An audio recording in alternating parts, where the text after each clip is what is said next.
just be quiet for a minute, and here's your greeting. Yes, here's how we're going to start today. This is episode 71. That's great. 71. This is NoLaughTrack, Acme's podcast. I'm the host, sitting over here. Got it. Justin Severson. I have a guest here, but before I introduce him, even though you just heard his voice, I need to say thank you to Circle of Heat, the band, that music we just heard, Jake. That wonderful music we just heard. I didn't hear it. That was by Circle of Heat. I can't wait to get their CD. Mm-hmm. And they let us play that every week, so we really appreciate that. Circle of Heat. Circle of Heat. Local comedian is in that band. Maybe you'll work with them someday. What is the name of that person? Trevor Anderson. Trevor Anderson. Mm-hmm. Keep an eye out. Funny guy. I will. All right. I will. So Trevor Anderson, when Jake Johannsen, my special guest, says hi, that's his icebreaker. Don't be freaked out. In case he's nervous. I'm going to just walk up to him and go, hey, Circle of Heat, I want to be part of that. Right. Let's get Circle it hot. of Heat. Let's get hot. Uh-huh. That's right. So welcome, Jake. Thanks for having me. It's nice to be on a podcast. You've done one before? I have my own podcast. I'm only on episode, I think, 67 or 8 or something is coming out this week for me. So yeah, and you do one a week? I do one a week. How many a week do you do? One a week. One a week. Yeah, just me and usually the headliner from the club here. That's me. Mm-hmm. I'm the headliner. It's too late to publicize the shows, though, right? This No. After I'm gone. When's it come out? In a few hours from now. Oh, you just... Circle of Heat. You just put them right out. This thing, it's fresh and hot. Yeah. So it's going to be out today, which is Thursday. Yes, there's a 1% chance someone will come to you today and have already heard the show. If you are listening to this right now and you're coming Thursday, the day it came out, and you do not ask for a Circle of Heat hug, I'm calling bullshit on you personally, right. And only you know who you are. Should be ashamed of yourself in advance. Yeah. So welcome back to Minneapolis. You've been here many times. I have. This super nice weather. I rented one of the, ride the bike, $6 bike. You did? Yeah. That's becoming very popular with the acts here. No, I haven't. Are you kidding me? Yeah, of course it is. Because how long? Listen, I've been going on the road since before there were cell phones, right? Right. Really kind of in the early even days of answering machines. I mean, when I first got an answering machine, my parents thought I was an asshole. Like, you don't need an answering machine. And I was like, who do you think you are, buddy? Because somebody might call me to book me, and if I'm not at home to answer that call, then they'll book whoever is at home answering a call. Right. I need an answering machine. But in those days, when you'd go on the road, you had to tell people to call. You had to call and tell them the number of your hotel and then what room you were in, and then they would call, and then you had to depend on the person at the front desk to put the call through to you, that they would understand what the person pronouncing your name and hook it up to the room. So, and then you don't have a car. So forget about getting in touch with people. You're also just on foot everywhere because you don't want to rent a car because that costs... that's a decent outlay of cash, and you're trying to take as much home to your... Well, I didn't have a wife and kid at that time, but I was trying to save for the future because I believed my father when he said, you need to start saving for your retirement in your 30s, and he was probably right. But I did that. No one else did, and so they're going to tax the crap out of my savings eventually down the road. I'm not going to be able to actually spend that money that I saved by not renting a car back in those days, but... Anyway, old habits die hard. I still don't rent a car when I come on the road because then you got to spend to park it, and it's expensive. But now they have these bikes, so you can just get a bike right outside. It's $6 for the whole day as long as you don't ride for a half an hour. I don't want to. It's not complicated, but I just rented my first one in Chicago a couple days ago, and now I did. That's not how you got here. No. It's you have to keep finding a dock. It's a long ride because you have to park and then you get another bike. No, I didn't ride from Chicago, but they're great. Are they more expensive in Chicago? They are. I bet they are. Here they're $6 for 24 hours. You know what they are in Chicago? You want to take a shot at it? I'll say 15. $7. Ah. That's more expensive. I think in New York City they're 10. It's 10 for a day. But they only get taken out once and never returned. No, well, let's face it. They're great bikes, but they're not. They're very durable and they're heavy. Rather clunky. Yeah, it's for a person who's in town and wants to like a place. Like if I want to go to someplace for lunch that I like, and it's a 1.5 mile walk. That's you're committing to a pretty good chunk of your afternoon to walk over there, eat, and walk back. But now you get on the bike. Mm-hmm. You're back home. Hell yeah! Hey, when you brought up answering machines, I was picturing. Remember the early ones? It was It was an actual cassette tape. Did you have one with a cassette tape? Yes, where you had to rewind it, and then you would try and save. It had this thing where you push play and it would rewind all the way to the beginning, and then you could rig it to save. Some of them you could save. I mean, look, let's just get right. Let's get pathetic. It's early, but I think it's time. Yeah. I would get messages from women, as you do, you're dating. Sure. You're a person who's dating. I was a person who was dating, and being in show business, I would sometimes date some really attractive women that then I would want that to keep going for a while. And so I would save the sweet messages that they left me and play them back even after they decided that we weren't going to be seeing each other anymore. Oh, no. And so that is super pathetic. If you're doing that at home, by the way, if you're saving some voicemail from some girl that you're in love with, but she's told you, I'm sorry, it's not going to work out, do yourself a favor and delete those right now, because they only hurt. You come home drunk, you listen to those, you think back about it. Oh, my God, it's the worst, and you can't help yourself. I know. I'm talking to you. I'm talking to you. You know who I'm talking to, and it's you. You got to delete those right now in a moment of strength. Delete them. Hit pause. Go ahead, delete those. Come back, hit play. Yeah, or wait till tonight. The next time you're drunk, go, I am better than this, and go in there and delete them. I did have a guy once come up to me and my buddy and asked us for some advice. This ties into that. And he... Just a stranger? Well, he was a... I shouldn't narrow it down too much. You'll figure out I'm talking about him. Not someone I know that well at all. Neither of us really know that well. Came up to us and was looking for some advice on... He had an ex-girlfriend that was now dating his friend... And he knows that because he drives by her house and can see her still in her house now with his friend visiting for long periods of time. And he was wondering if that was a good idea to keep driving by. Now, I'm just going to make a call. I'm going to throw my opinion. It's not a good idea. No! Who thinks that's a good idea? No! The person who's doing it is the only person who thinks that's a good idea. Hey, you know what? Here's what I wondered. I'm doing this thing that only hurts me. Yeah. Should I keep doing it? No, you shouldn't. You should stop doing that. I wonder even, in fact, if the police caught on to that and never stopped him. I don't know whatever happened. I haven't got an update. But I think their first question would be, do you think this is a good idea? Yeah, I feel like then that's starting to get into a little muscly, like, hey, I'm going to force you to stop doing this. The police... When they do that, you can't take it as if, like, hey, it's a free country, I can do whatever I want. Because you can. If you want to drive by her house, if you're not bothering her, if you're just driving by to see her with her new boyfriend because... Your friend. Because that feels so good to you, then keep it up. But, if you really broke it down and backed out of it, and if you saw someone else who was your friend, who was not you, who was doing that behavior that you're doing, what advice would you give them? Yes. Cut it out. It's not easy to cut it out. But you have to kind of hypnotize yourself. Pretend you don't know where she lives anymore. Yeah. Or just move out of state.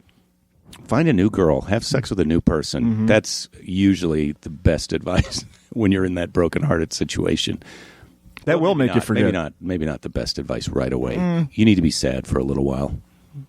You can be temporarily unsad, and that's good too. Yeah. What's the longest you think you should be sad after you have a bad breakup where you get your heart broken? I just read somebody just did a survey about that, in the statistics of the average answer for that was what was it? Because depends what you're looking for next. I don't think you need to be sad for too long if you're just looking to... Well, this is my thing. Everybody acts like women are so sensitive, and I feel like they get their heart broken, and it's, maybe a couple of weeks or a month or maybe a few months. It's never a year. Yeah. But I know dudes that get their heart broken, and they just never come back. It can be the rest of their lives.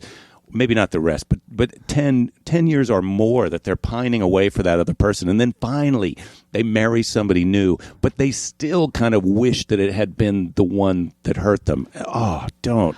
That's not good. That's not healthy. I think the answer that I read was like 6 months is how long people, said the average, how long they would wait to get back out there and try to have some fun. 6 months of no sex? I feel like I would wait a while and then get back out there and then cause some.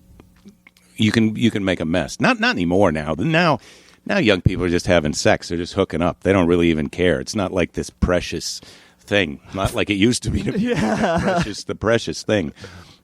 That's right. And it doesn't. When I hear stories about kids these days, teens, 20s, it does seem like the definition, like going back to Bill Clinton, like the definition has changed.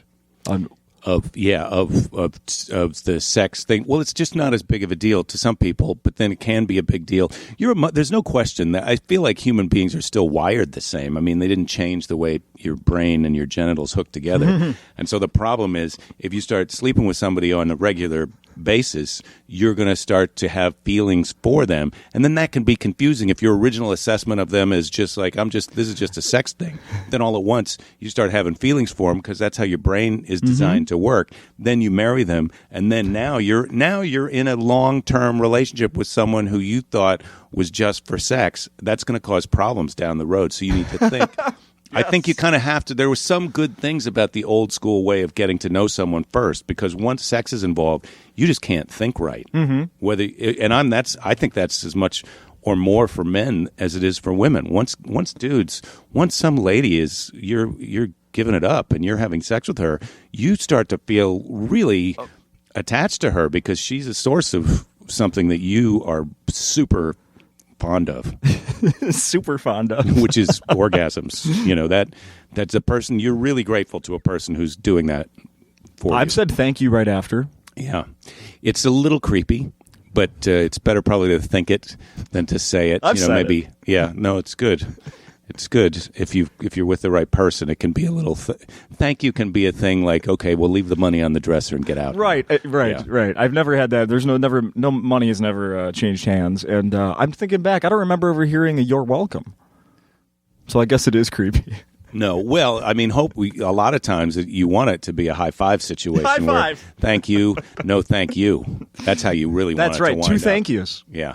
That's a good point. Well, that's the whole thing. Is like women sometimes can take this attitude, well, I had sex with you. It's like, well, I had sex with you too. I mean, look, I feel like we both had a pretty good time, and I'm not keeping score, but that multiple orgasm thing is we're not capable of that. So they're really running up the score on us. So every once in a while, when you throw a shutout and it's just you can say, well, look, I think in the big picture, you're still winning. I'm back up to even, probably. Yeah. Well, I'm glad we had this talk. Yeah. I feel better. I wanted to ask you, you were part of the 20th anniversary show here a couple of years ago. Acme. It was great. What a fun night. What bummed me out about it was that I wanted to come to the party, but then I had a private show on Saturday, so I did the anniversary Friday night show, and I got to hang out with the comics who were here, and I wish I could have stayed and hung out Saturday and then gone to the party Sunday, but I had to go do this private show. So that was my biggest regret. But what a great energy in here. This is one of the best rooms in the country. I feel like everybody knows that. Yeah. I mean, there's not just one good room in the country, but when you get into this place and see a show, you've got to know that you're seeing something special, which is maybe it's hard for people to understand that because it doesn't really look like, oh, this is the place. But believe me, there's something going on in here. Oh, definitely. What do you remember the first time Acme that I performed here? Yeah. I mean, except for the fact that this room is pretty. I mean, it's made out of giant wood posts and brick walls. I remember it because it was exactly like this. Right. We're sitting in here. Yeah. It looked like this. There were different chairs, probably. That's about it. But I don't remember what year that would have been even. No? No. Will you come back for the 40th anniversary? Yeah. I will. I think I can commit to that. Okay. I mean, it kind of depends a little bit. Yes, I'll be able to make it for one night, I'm pretty sure. Because it will be in 20, let's see. What year? 32, I think. 2032. Yeah, you'll be around, right? Okay, what year is it now? 13. Wait. What year? What anniversary did I? 20. I just came to 20. Mm-hmm. So you're asking me about 30. Did you ask me about 30 or 40? No, 20. Yeah, no. So another 20 from now, 40 total. Oh, yeah, that's a tough one. I'd like to. I hope so. I hope so. My goal is to be here. If I'm alive, I'll be here. I was looking at your website. I saw you just worked with one of my favorite guys, Larry Miller. Yes, I did. Tell me, I want to know something about it. Tell me about it. Tell me about Larry Miller. You know Larry Miller. I mean, he's been around since longer than me. I mean, I have memories of working with Larry when I was first starting in Sacramento. And, he's just iconic. He's so funny, and he has these classic bits. This last gig that I did, he kind of did a, I don't know what it was. It was a little bit of a greatest hits night of his stand-up, which was so. I just loved that's watching awesome. the show. Yeah. It was great. He did the 5 stages of drinking. Yeah. And a couple of other things. It was just great. Let's talk about your podcast. I listened to your most recent episode. Yes, I talked to Greg Barrett on the phone. Yes. In that episode. Mm-hmm. I know how to record things on the phone on my laptop and Skype. Yes, Skype it up. Yeah, it's this podcast thing. It's great. I'm loving doing the podcast because it's like you have your own show, and we're on a show. Yes, I mean, if people saw what's going on right now, if they saw like, okay, this is how you make the show, they would maybe feel like, oh, it's. I pictured them in a fancy studio or on top of a tall building, admiring a giant panoramic view of Minneapolis. Normally, we're on stage at the Comedy Club here, so just we're sitting on the same chairs people sit in when they buy a ticket. But I'm standing right where I would stand while I was doing the show. So there is a kind of a coolness to this podcast. Yeah, we're using the same mics as well. I do my podcast from my office in my house most of the time, but I'll go over to somebody else's house. And I talk about whatever's going on with me, or else sometimes I'll have guests on. And then my friend Nigel Lawrence, who's also a comic, he and I did quite a few episodes together, but he used to live about 4 blocks from me, and now he's moved back to Canada. Okay. And that's what's caused the Skype. That's my learning curve. I conquered the recording calls on Skype now. But it's still even hard because, I have to be at home. The internet doesn't work so good in the hotel for that. No. You can't really Skype. You can watch stuff on Netflix in your hotel room, but it can get a little choppy. Blinky. Yeah. So so if you're on the road, let's say 5 days during the week, when are you recording it?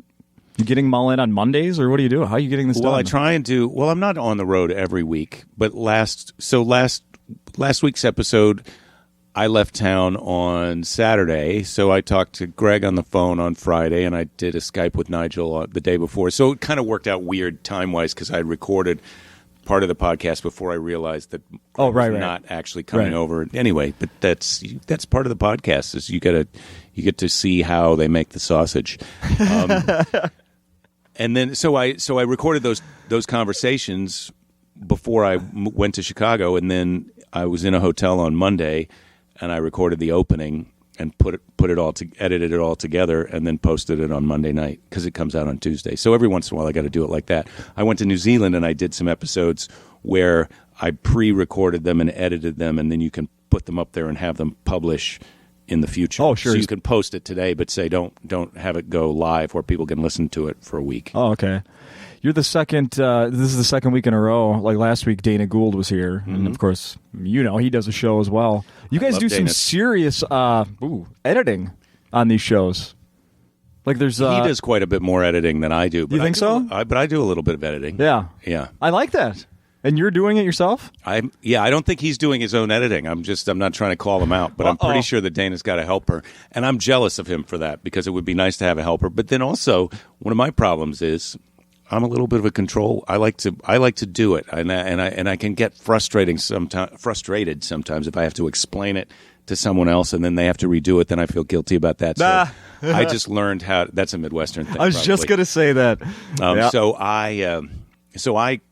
And also I like to be able to do it myself because then I understand how it works. And the other thing you can get in is, I'll help you do your podcast. You just pay me $100 an episode.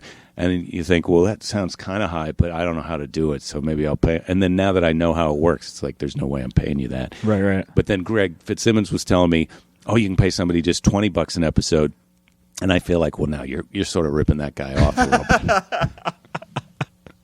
bit. Come on, man. But I don't know. I can't really say for sure how much time exactly I spend editing together. But between doing the opening voiceover thing, putting the music in, cutting the conversations a little bit, you sort of have to listen to most of them again. So, it's a couple hours, it's just a few hours work.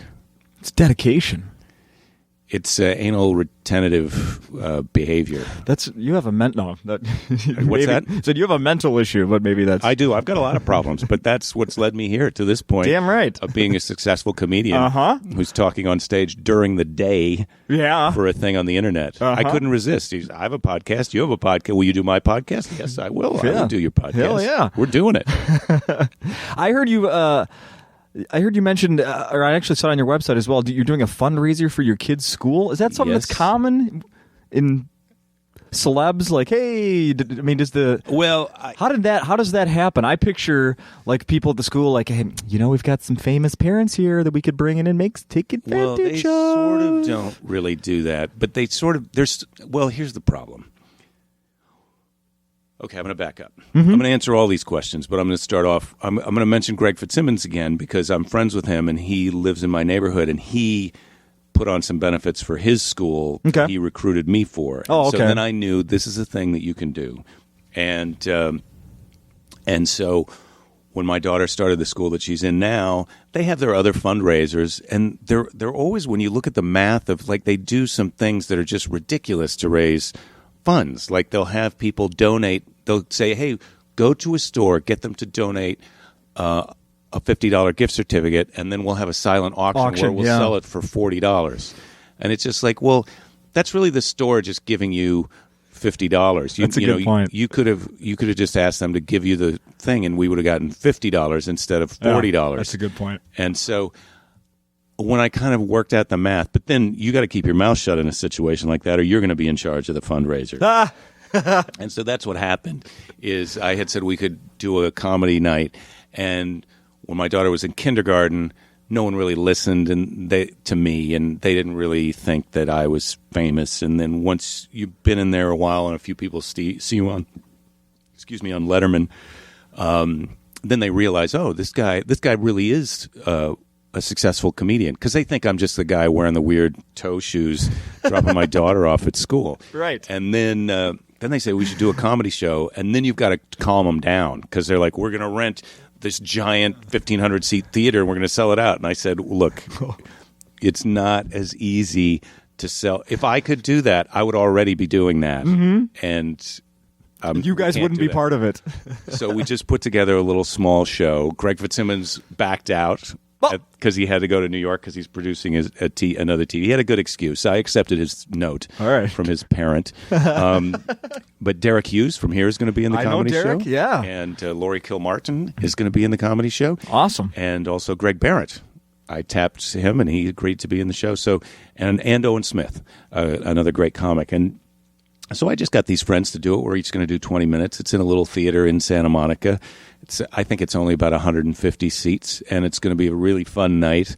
And we're charging $40 a ticket, so which is a little high for that comedy show if you're going to see it somewhere else, but you're coming to do a benefit for the school. Because that's the other thing I said is, like, look, they were like, well, that's a lot of money to go out for the night. And I go, it's a benefit for the school. The only people who are going to come are people who are parents at the school. We're only trying to sell 150 tickets. If we get 75 couples, it's sold out. So let's try and raise as much money for the school as we can. So they did, and hopefully, I haven't checked this week, but we've got more than 100 tickets sold, and we're doing all right. So it's not a giant event, but it's going to be a nice little fundraiser for them. You do the math.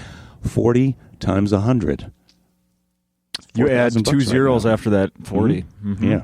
So that's it's going to be a good night for them, and it's going to be a fun night for the comics, I think, and it's going to be where it's a win-win, 100-something wins when you add up all the people in the audience.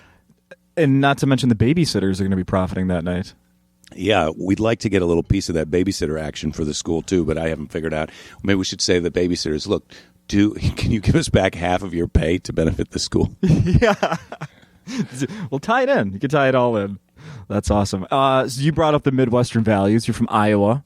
Yeah, I was born in Iowa, but then I spent most of my childhood in La Crosse, Wisconsin. Oh, that's right. That's right. Just down the river. Mm-hmm. Why'd the family leave Iowa? My father was in college when I was born, and so was my mother. And then they graduated, and my dad got a job at the train company They make heating and air conditioning, and their headquarters. Train, Train, train. No, H-R-A-N-E. Yes. A-N-E, that's right. That's right. Yeah. That's right. Mm-hmm. My company's still around. Do you ever do shows in La Crosse? No, I haven't been back to La Crosse for a long time. My parents moved to North Carolina, and my sister moved to Chicago, so I don't really get back to La Crosse. I've got a friend who's coming up for the show on Saturday up here from La Crosse who keeps saying I should go back, and another friend who's like, come back for the reunion, but I just I haven't been back. It's a long way. Is there reunions? There's high school reunions. Yeah. Yes, there are. Yes, there are. I went to my 10-year reunion, and I feel like, or maybe it was only the 5. I might have just gone to the 5, and that was enough.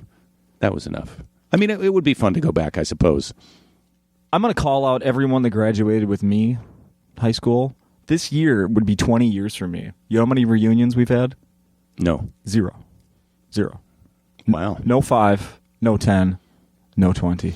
Well, there's some school spirit right there. Well, here's what goes wrong. When you're electing your class president and your class treasurer and your class vice president, and it turns into this big popularity contest, and people don't really realize, okay, those dumbasses who you elect for those positions when you're in high school and you're also a dumbass, those are the people who 20 years from now are supposed to plan the reunion, but they're not. You know why? Because they're busy hobnobbing with other investment bankers somewhere, or they're hooked on crack in Chicago, and so they can't plan the reunion. So maybe when you're a senior in high school, you need to think into the future a little bit and choose those officers more wisely. Like the best person to pick would be one of the less popular people, because they want to really do a good job and connect with everybody. And by the time 5, 10, 20 years passes, they will have bloomed into the person they really are. Yeah, supermodel rock star. Right. And so they're going to be the first one that wants to show up and show off. Right, instead of that captain of the football team that you elected president. That peaked when he was 16, and it's just been downhill since. And he's got a beer gut, and he lives in a trailer park. Do you think he's excited about the reunion? He is not. He's the one going, I'm not going to go. Nah, fuck it, I'm not going to go. Let's talk about Letterman. 42? Is that right? Is that accurate now? 42 times. It's a lot of times. Most in 1 year? Do you have any idea? 3. I think I did 3 in 1 year a couple of times. That was a long time ago. Yeah, and there's been one this year? Yeah. I'm on the 1 a year plan now. 1 a year plan. I think that's the he has comics on once a year. The ones that he has on, a few he has on once a year. Some he has on less than that. Yeah, he doesn't have that many comics on in a year. Maybe 12. There's a lot that aren't at all. Mm-hmm. How do you have any idea how that happened? But I mean, yes, I was involved in the process originally. Well, what happened? You get on originally because you got a. Well, back in those days, they would send the guy from the shows in charge of booking comedians out to do a talent scout search. They used to have more comics on then. And so you would know who that person was if you were a comic who was working. Every comic knows who, Eddie Brill was in charge there for a little while recently, and now there's 3 new people who are doing that job. But they'll go out and look at comics in the club. So if you went to New York now, I don't think they go around the country looking as much as they used to. But if you were a comic and you were headlining and you felt like you were right for the show, you could get in touch with them, and they come out and see you. And then if they see you have a good set, then they say they'll see you again, and they watch you for a while, and then they say, okay, well, I think you would be great on the show, and this is the material I think you should do, and then they book you. And if you go on and you do a good job, maybe you get to come on again. But not 42 times. No, I've done it a lot. I've been. No one does that. To do it a lot. No one but times. You, right? I mean, there can't be anybody that's even close to that. I think I've done it more times doing just stand up than anybody else. Yeah, but there's people who have done it close to that many times, and there's certainly people who've done it more times just sitting down and paneling. And I mean, yeah, Mark Maron has been on Conan a lot of times, just going and sitting down and talking to him. So it's a thing, but it's not like.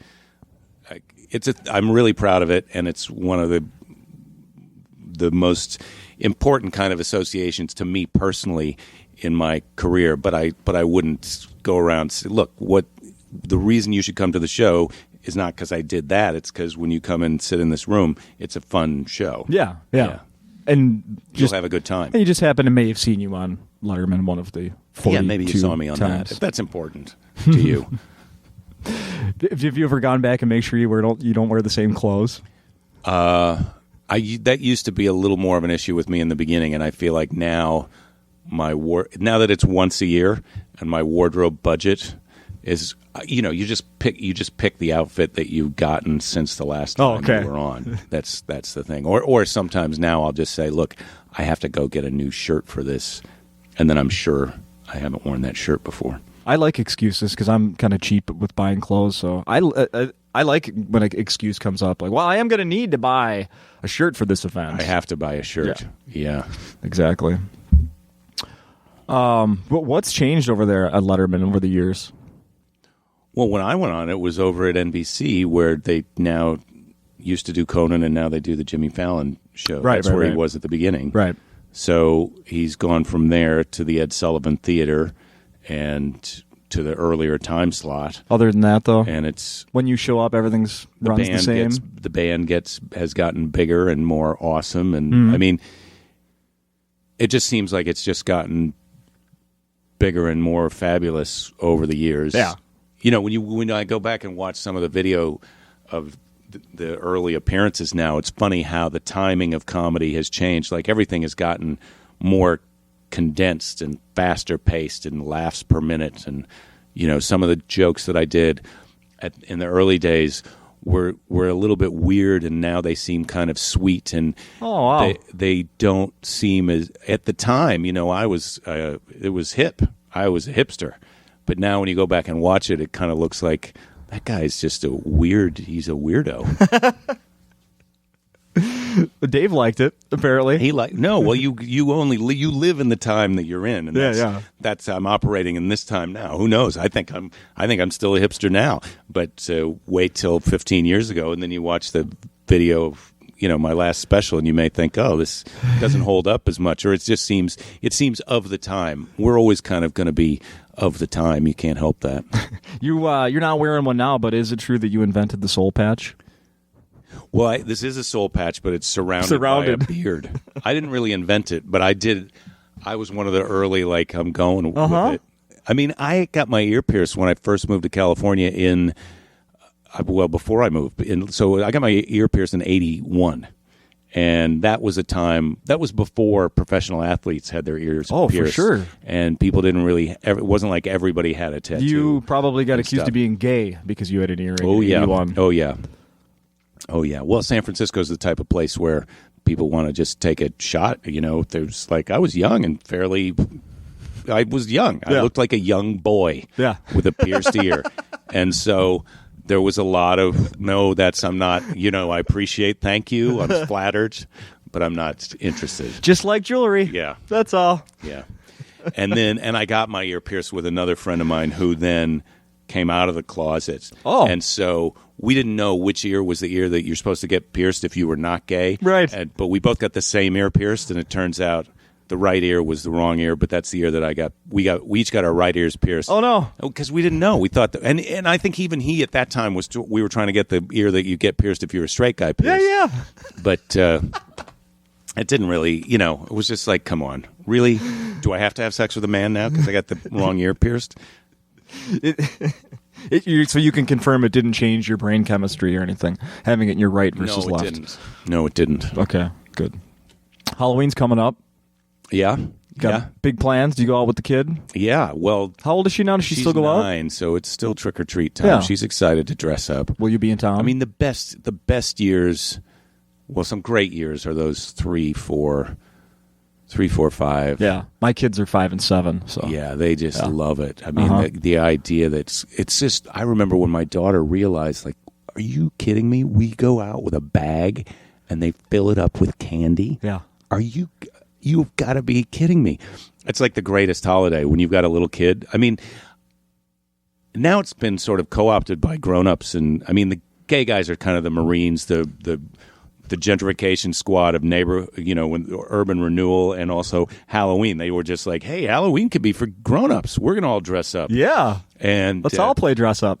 So you kind of forget that how awesome it is for kids, you know, because there's so many grown-ups now doing Halloween. But little kids, oh God, they just love it. It's so much fun to take them out trick or treating. So yeah, we're gonna go. She's gonna be. She's into Twilight. So she's into sparkly vampires. I kind of feel like those are bullshit, but I'm not going to say that to her, and she's not allowed to listen to podcasts. So I can speak frankly with you. Sure, sparkly vampires, get the fuck out of here. Are we allowed to curse? Sure. Yeah. Okay. Yeah. Sparkly vampire. What was last year? Do you remember? Oh. This is bad. No, I know. I know how they all blend Last together. year, I think it might have been a Harry Potter thing. I think we had 2 Harry Potter years in a row. Mm-hmm. And then we go to this neighborhood, in Los Angeles or Santa Monica, which is Los Angeles. There was a haunted house that this guy did. He's a set designer who makes like motorized prop things. So you go to his house and it's got soundtracks and robot, animated things that pneumatic shit. like monsters jump out of the bush. Yeah. It's so loud and scary. I'm a grown man. My daughter was like, "Forget it, I'm not going in there." Right. No. My wife said, "Do you want to go in there?" And I was like, "No, I don't want to go in there. I don't want to go in there and have a big mechanical thing jump out." But it's like something that you would see at Universal Studio Tours. Yeah, or that's something. incredible. Yeah, so there's some good grown up Halloween stuff going on. Also, when's the last time you dressed up? Do you remember? Well, I was Professor Snape a couple years ago because I got the nod, and this year I'm supposed to be. I'm usually supposed to be something. My daughter kind of assigns us all. Your wife too? Yeah. When you were Snape, she was. She was Professor McGonagall. Oh, of course, of course. And last year I think I had bought some overall. I did a comedy festival in Nebraska, and I bought some bib overalls because I hadn't had any since I was in high school. It's been about that long for me. And so I just wore some bib overalls and a flannel shirt last year, and I've straw hat, farm or something? equipment hat. Okay. No, John Deere, maybe. It wasn't John Deere. It was some other kind of tractor thing. But this year I'm back assigned. I was not assigned a costume last year, but this year I have to be Dr. Cullen, or the Father Cullen, the guy who's in the Twilight books. There's the 2 young people who fall in love, and then the guy who pretends to be his dad, who's a vampire. And he's got white hair, or blondie white hair, but I'm not going to dye my hair. Wig. I might have to slick it back. I'm not going to buy a wig. No? I don't have time for that. So I'm looking to I got to figure out a way to do my hair for this thing. And my daughter says I don't have to shave my beard. Well, that's nice of her. Yeah. I don't have any plans this year. I do love Halloween, though. What do you mean you don't have any plans? You got a kid. Well, besides that, You're going trick-or-treating. I'm thinking adult, festivities.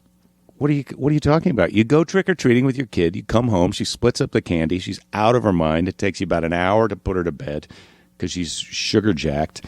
And then you pick through what I want. Yeah, then you don't get to, you're not allowed to pick through your kid's candy. That's their candy. My daughter does an inventory. She sorts it all out and puts it together. So I've got 5 of these and 4 of these and 6 of those. Do you know the ones she doesn't like, so you go for those first? Well, we kind of sort out some. Then have you heard about the Switch Witch? No. Well. Oh, wait. Is this where you bring it to the dentist and they give you a toothbrush or something? No. It's like you take the candy that you don't want, or that you say to your kid, like, here, I think these ones, we're not going to have these ones. We're not going to have these, gummy things, or the things that are too sugary that you just don't want your kid to have, or that your kid doesn't like. And you put those in a little bag, and you leave them outside your house. And then the next morning, the Switch Witch will have come, taken the candy, and given you a little toy in return. Oh, boy. She switched the candy for the toy. And then that way, everybody's a winner. Your kid got something, you got to take the candy away from your kid that you didn't want them to have, and I like it. And the Switch Witch got some candy. I like it. I'm gonna keep that in mind. I saw on your website to switch to something else here. You're recording a special. I'm going to do another comedy special. The last one is called "I Love You," and it's on. You can watch it on Netflix, or you can buy it at my website. And I'm going to do a new one in December in Cleveland at Hilarities, which is another awesome club with a higher ceiling. How many specials will this be? This will be the 3rd 1-hour special. I've also done 2 half-hour specials for one for HBO and one for Comedy Central. You pretty much got them all covered. So this one is going to be, where will people see this one when it's done? You going to hold on to it yourself? And well, I'll own it. I'm producing it myself. Okay. That's the way everybody does it now. You produce it yourself. And, we're trying to find out if, I think Showtime may be interested again, and then I'll be selling it, digital download. That's a thing that people are doing nowadays. And I'll also probably do a DVD, because there's some people who still like to have a piece of plastic. Yeah, I do. People do like the DVD, and that's a thing that you can bring to the show. Yeah, physical copy. Are you selling anything these days at shows? Yeah, I've got the DVD. I've got a couple of CDs from back in the day, so people get those. I have a couple T-shirts. I have a few little souvenir things. It's gotten to be now where it's not that I need the money for that stuff, but it's just funny because I know the guy who makes the T-shirt. So if I have an idea, I can say, just can you knock out a few of these shirts and I'll take them with me. And so sometimes it's funny that I even have a shirt that says that. Really? Yeah, and people buy them. It's enough that it's funny that I have the shirt, and then enough people buy them, and then I get a kick out of it. Well, damn, the Jake fans must love that. Yeah, we have a good time, me and those people. I hope that some people who are listening will come out to the show. It is a fun time. This is the thing. This is my pitch to you. If you're listening to this, you already know. But comedy is the most underappreciated, and so therefore best bargain out there for live entertainment. You're trying to see the most accomplished performers in the smallest possible venue. Like, wouldn't it be great to see the Rolling Stones in a even a 1,500 seat theater? It would be unbelievable. Yeah. Now, you come out to Acme, you can see comics. I've been on Letterman 42 times, but there's regularly comics who've been here. They've done hour specials.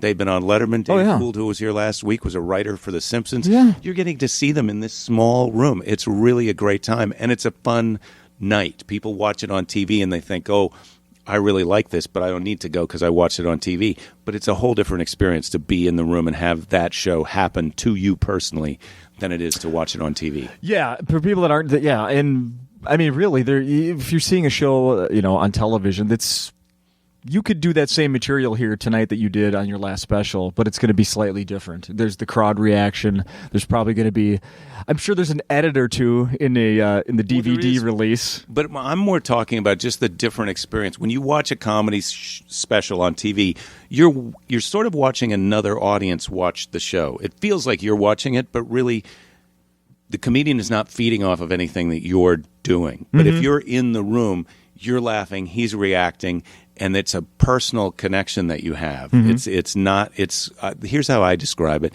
It's like the difference between watching porn or having sex with a person. When you're watching a comedy special, it's like you're sort of like watching porn. You enjoy yourself, maybe to the maximum completion. But when you're actually in the club and you're one of the people who's involved in that relationship, it just is. It's another level. And I know that sounds both completely pornographic and dirty and naughty, and also absurd. But if come to a show and sit up. Not, you don't have to sit in the front, but come to a show and be in a crowd and get involved in the show and see if you don't agree with me. It's very different than watching it on TV. Damn right. Are there any clubs you don't have to name any, but are there clubs you refuse to go back to because of bad experiences? Well, or cities, and you don't have to.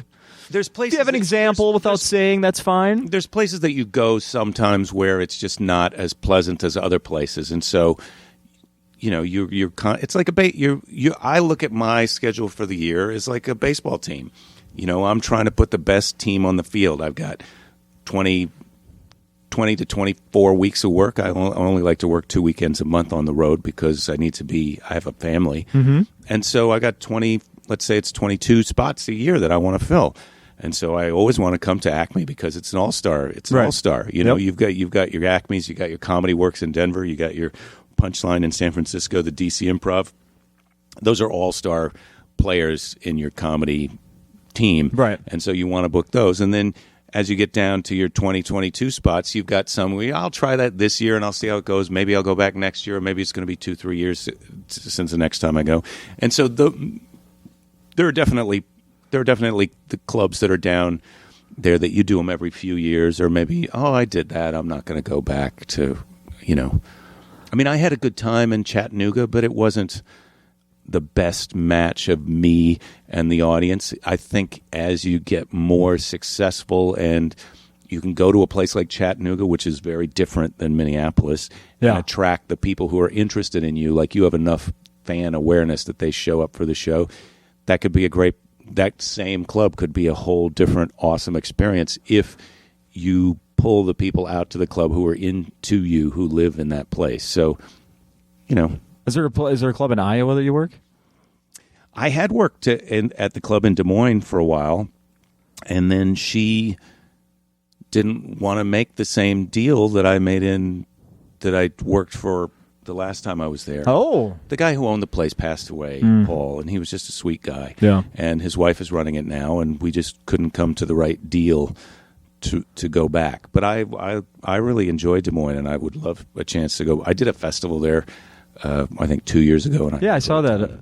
Was that good? The Des Moines Comedy Festival. Yeah, it was great. It was great. Just one time? Yeah. Well, those festivals, they like to, this year we've got this lineup, and next year it's going to be all different lineup in the next year. Oh, I see. You were invited to just participate. They do it every year. Yeah. Oh, I thought, I took it as like this was something you created in Iowa. No, I didn't create it. Well, that would change, yeah. Well, now I see why you're only there once. I'm doing my comedy special that is going to be recording this December. I'm doing my live shows. I've got a podcast. But I don't have a festival. I have not created my own festival yet. How about like a cartoon? Are you doing your own cartoon movie? I don't know how to draw. So, and because of my control freak thing, I would do a cartoon if I could have a little bit more. I need to have some input into it. And I don't know how to, I need to hook up with some animators. That's what I need to have happen. That's the only thing that's standing in the way of me having my own cartoon.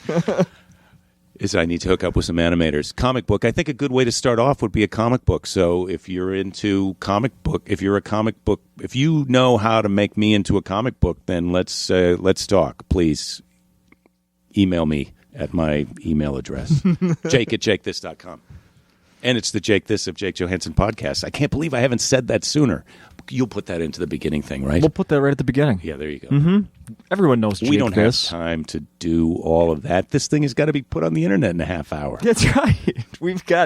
There's got to be, like I said, there's that 1% chance someone's going to listen to this. We got to get it out there. I like to think there's a 3% chance of that, which is 3 times we're tripling the chance that someone's going to show up by saying 3%, but I think realistically there is a 3% chance. I'm going to hand you a sheet of paper. Okay. You can read these questions out loud. I'm sure we do not have time. There's tons of them here. Read them out loud, and you can answer whether you would like or not. These are you're asking yourself these questions. Okay, what is one TV show or movie that you actually felt dumber for having watched? I'm not a person who keeps watching things. I mean, I heard on your podcast you'd never heard of Duck Dynasty, so it sounds like It sounds like you don't watch a ton of television, which isn't a bad thing. I don't watch a ton of television, but once Nigel had told me what Duck Dynasty was, I realized that was the second time it had been explained to me. Oh, and I had not bothered to even remember. Yeah, it does show that maybe you don't shop a lot out in stores, because every store of anything you would ever want to buy in the year 2013 has some sort of product with Duck Dynasty on it. Really? Yeah. Well, I got to get out to. Maybe I'm going to go to a store after this, because I did think that I wanted to get a duck call after Nigel described to me the Duck Dynasty. That's the only thing you can't find. There's products with their faces on it, yes, but the thing that they actually produce. And then there's those shows that you watch that you don't even know why you watch them, like the fat guy eating hamburgers shows. Man versus food? Well, there's but there's not just one. No, there's like 3 or 5 of them. Like Guy Fieri, who's a guy with a blonde hair and the earring. It's like, hey, he's going to go eat a sloppy Joe. Why am I watching that? But I can't help myself. I get sucked in sometimes. Yeah, that's why I don't like to turn the TV on in the hotel room. If you could go back in time and tell your 10-year-old self anything, what would it be? Well, I think the common thing that you want to tell that person is it's going to get better, Mm-hmm. It's going to just hang in there. Mm-hmm. Your life gets better. And, I followed my happiness. I feel like you want to go do things that you think are going to make you happy. Don't listen to the people who tell you that you can't do something. If you have a dream, you need to go out and try and do that. Don't listen to people who tell you that you can't do something. Go out and try and do something and find out for yourself whether or not you can do it. Yeah. But it's also BS when people says, follow your dreams, anything, not anything can happen. You can experience disappointment. You can get your feelings hurt. You can find out that, that thing that you wanted to do, you really can't maybe sing well enough to be in a rock band. But maybe if you try that, you're going to realize, I could be a sound engineer, or I could play some other instrument, and I could do some other thing. If you're heading towards something that you think is going to make you happy, you may not wind up where you thought you were going, but you wind up somewhere where you're happy if you keep trying to go in that direction. And not to get too deep, but also like is being a parent looking at the kids, like you want to protect from failure, disappointment. But then, like you just said, you can learn things about yourself, learn things about others.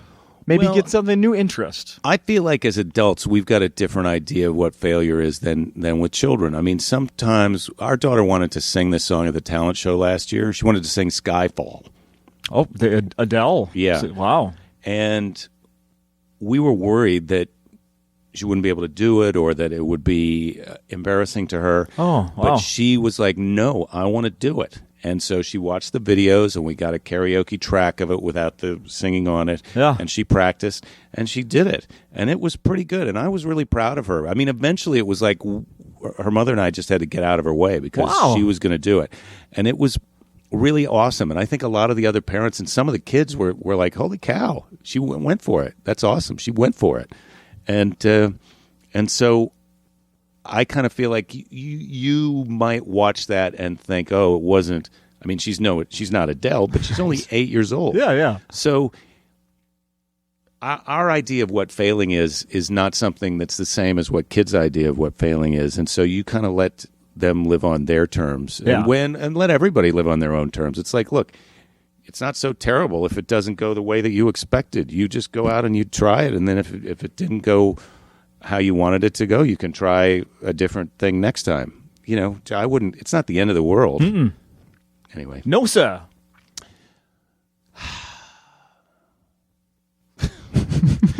I can't believe there's an orgasm question on here, but I'm not going to ask that one. I'll read it just so people don't feel like, how come he didn't even read that? What's the weirdest thing you or anyone has said before, during an orgasm? I just thought of it, but I can't say it. I'm not going to say that because it was my wife that said it. What movie do you consider a masterpiece? Well, masterpiece is such a freaking get over yourself word. Right. But I have always loved Blade Runner, and I think I could still watch it again and love it. Interesting. Later today. Blade Runner.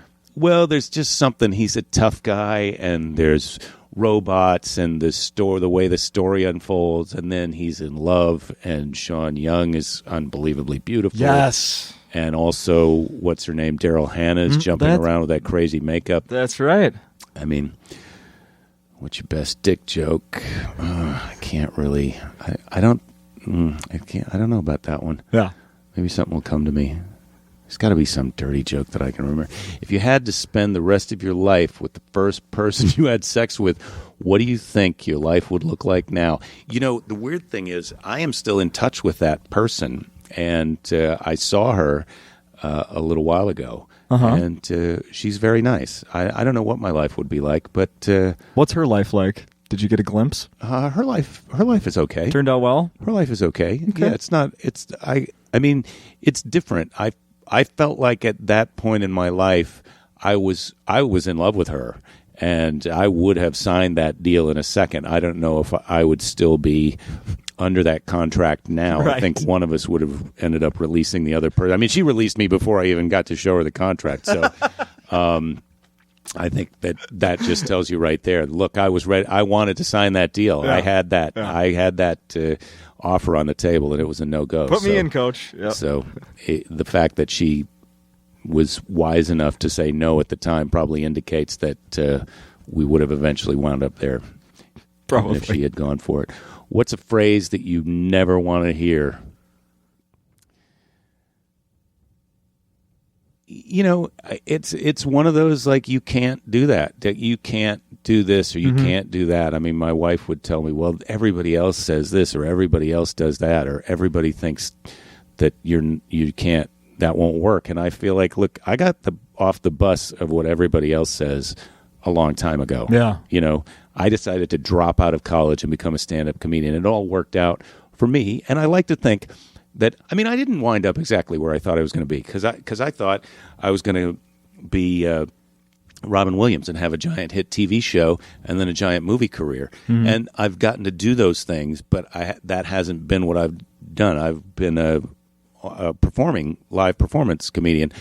That's what my career is about live performance. And I really love that. Mm-hmm. It's not exactly what I would have thought at the beginning, but I decided that I was going to drop out of college and be a comedian. And so and people wanted to tell me you can't do that. They didn't even know what it was. And so my least favorite thing to hear is some kind of everybody says this or everybody thinks that you can't that. And it's just like, look, I know what don't tell me. Either you're helping me or you're in my way. Yeah. And so one of those are your two choices. But if you're in my way, then you need to step aside. Step aside. Because I'm going through here. What's the one thing you inexplicably always do wrong, no matter how often you try? I think the mistake that I do make a lot, which is also the thing that I can't help but doing, is I like to do stuff myself. I produced my 2 CDs and my last comedy special myself, and I'm producing the next one myself. And I always kind of choose to... Obviously, it's not by myself because I had a partner who directed and produced the first one, and I've got a partner who's going to produce and co-direct this next one. But I feel like a thing that I don't do is partner up with people to make it better, because I'm always worried that when I partner up with someone, they're going to take away my control and make it worse, because I've had that experience in the past too. So my mistake that I'm trying not to do is to collaborate. I need to collaborate more with people. I am going to throw in a question right now. How are you being a passenger in a vehicle? I'm okay. I'm a passenger in a vehicle a lot because going to clubs to radio and stuff like that. Someone else is always driving you around. And now when I'm at home, my wife likes to drive.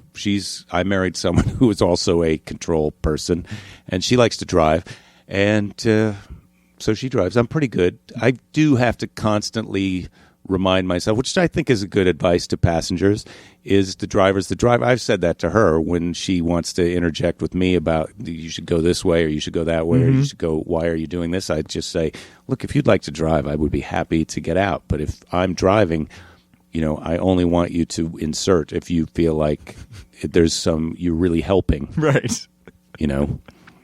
So I'm okay. Yeah, okay. Which should be on everyone's bucket list.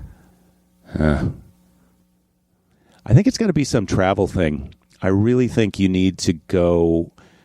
I'm assuming that everybody listening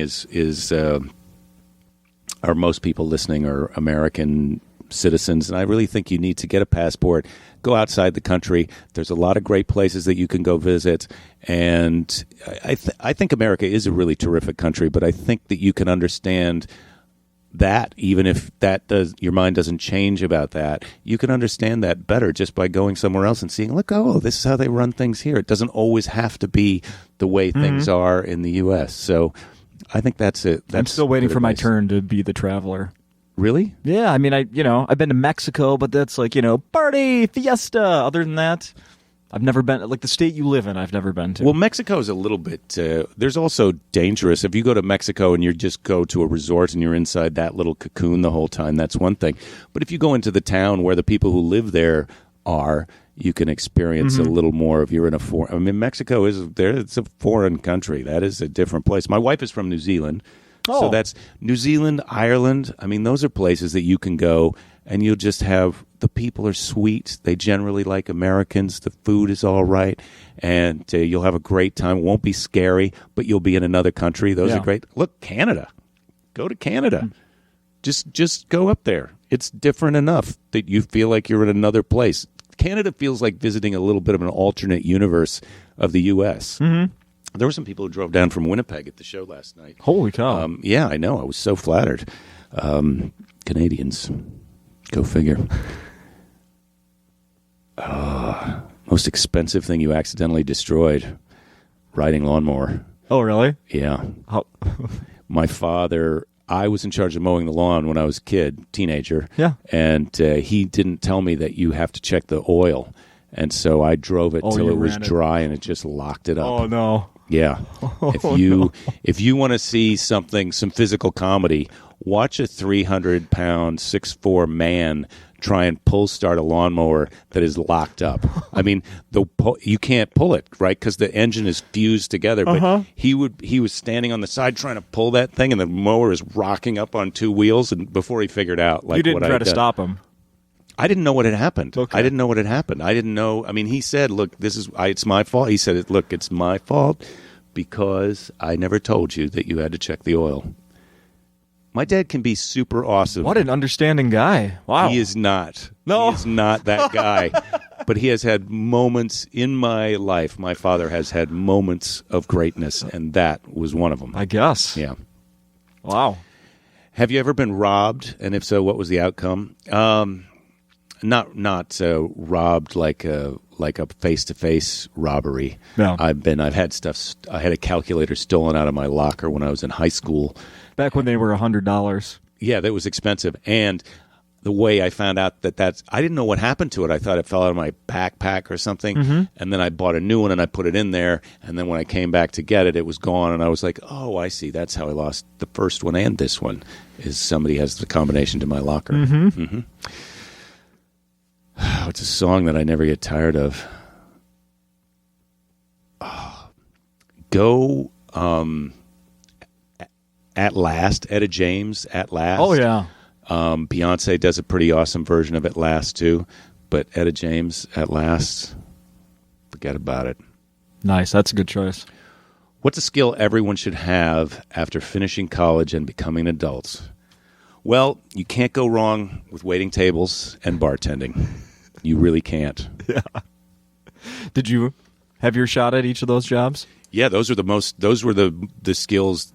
Besides stand-up comedy, I've earned the most money waiting tables and bartending in my life. Those are just awesome things to learn while you're in college. I'm not devaluing the value of a college education, but if you know how to wait tables and bartend, you'll be able to get yourself out of a jam. I mean, until whatever else you're doing takes off. Because the other thing is, when you do those jobs, and let's face it, I'm in a job now where I associate with a lot of waiters and bartenders. You know, that's you work in a nightclub. Those are the other of course. coworkers. Yeah. And a lot of them are really creative people who've got dreams. And as a person who is creative and has a dream, you want to be around other people who have that. Yeah. And if you're working in an office or something like that, you can start to feel like a weirdo or a freak. And you need to come be with the other weirdos and freaks so you can feel normal. Yeah, I've been there, and they're good. Most people, really good people that do those type of jobs. Yeah, definitely. Jake, I've taken up enough of your time. I really enjoyed it, and so I hope people who are listening will come down to Acme this weekend to see the show. If you're listening after that, I hope you'll come next time. If you want to see where I am, you can go to jakethis.com. I've got an email list, which if you sign up, I only email you when I'm coming to your state or when I'm about to have a TV appearance, so I won't clog your email if you want to sign up for that. I'm on Facebook as Jake Johannsen. I'm on Twitter at jakethis.com. And my podcast is Jake This of Jake Johannsen. And it's free? Subscribe to it. It's free. This one's free, too. They're That's the all best thing. free. Well, yeah, not all podcasts are free. I was thinking about, I think what I'm going to do is get an app that you won't have to pay for the app. But I was talking to this guy at Libsyn. Now we're getting inside baseball. Anyway, he said you should get an app because then people who don't understand podcasts might understand apps, and then they're inside your app, and they can listen to your podcast in your app. So I'm thinking about getting an app. Everybody, I've been on Letterman 42 times. I've done specials on HBO and Comedy Central and Showtime, and I'm about to get my own app.